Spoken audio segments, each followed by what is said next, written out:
baptisé Alpha Electro. Lors du Salon du Bourget de 2017, le projet de la FFA fait l'objet d'une convention de partenariat avec la DGAC pour fixer les prémices du cadre réglementaire de l'avion électrique et former l'équipe France. Cette équipe qui va porter le projet au niveau de l'Agence européenne de sécurité aérienne, l'EASA. En 2018, l'agence européenne délivre l'autorisation de vol, ce qui va constituer une réelle avancée pour ce projet commun.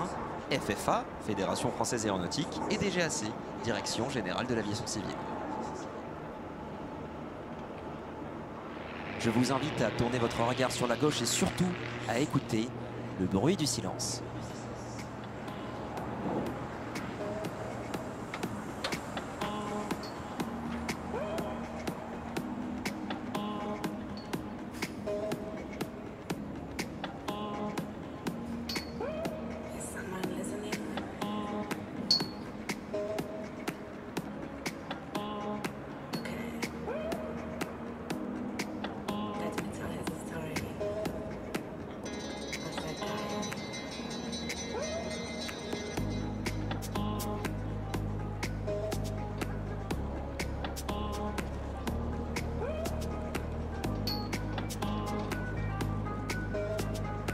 En 2018, l'autorisation de vol et dès l'année suivante, fin janvier 2019, la FFA reçoit le tout premier exemplaire de cet avion électrique et l'intègre à son Fab Lab de Toussus-le-Noble pour débuter une évaluation complète de l'avion électrique en conditions réelles d'exploitation. Ce projet d'exploitation effective d'un avion école électrique retient l'attention de partenaires comme le groupe ADP et Air France KLM Industrie. En parallèle de la formation des instructeurs, il sera présenté au grand public et également aux acteurs majeurs de l'aéronautique. Et c'était ici, il y a 4 ans, au Salon du Bourget 2019. En juin 2020, l'Alpha Electro est certifié par l'EASA sous le nom Vélis Electro. C'est le modèle présenté devant vous. La FFA exploite à ce jour la plus grosse flotte d'avions électriques en Europe. 6 avions cofinancés par la FFA, la DGAC, le groupe ADP et la région Île-de-France. Ils sont déployés en aéroclub mais également évalués par des écoles professionnelles comme l'ENAC. Et justement, le pilote qui nous présente cet avion aujourd'hui, il s'appelle Guillaume François, il est lui-même pilote instructeur à l'ENAC, c'est-à-dire qu'il forme les futurs pilotes de ligne, il totalise plus de 3000 heures de vol. Et pour lui, présenter cet avion aujourd'hui au Bourget, de ces mots, c'est un régal.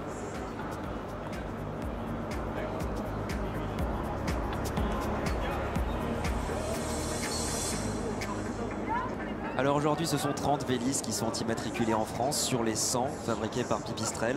Le Vélis Electro peut atteindre 180 km/h, c'est-à-dire voler à 180 km/h jusqu'à une altitude de 3900 mètres, soit 12 800 pieds pour les puristes. Il peut parcourir 140 km en emportant plus de 180 kg. Il a donc pour mission l'école de début et l'entraînement en tour de piste. La charge des batteries prend 50 minutes et en 50 minutes de charge, on récupère la même chose en autonomie, c'est-à-dire 50 minutes. Alors oui, c'est la démonstration que l'avion électrique existe bien. Vous l'avez devant vous.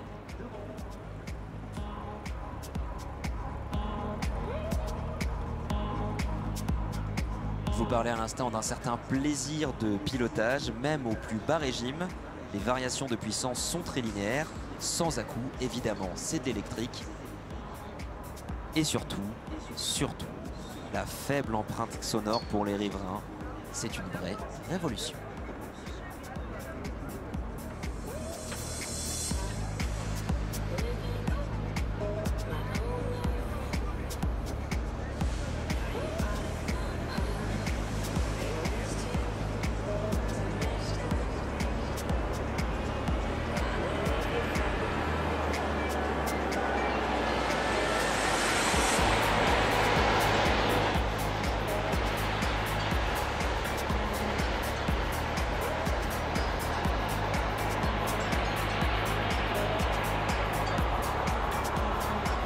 Mesdames et messieurs, sur votre gauche, l'aviation du futur se conjugue ici. L'aviation se conjugue au futur avec l'atterrissage du Vélis Electro.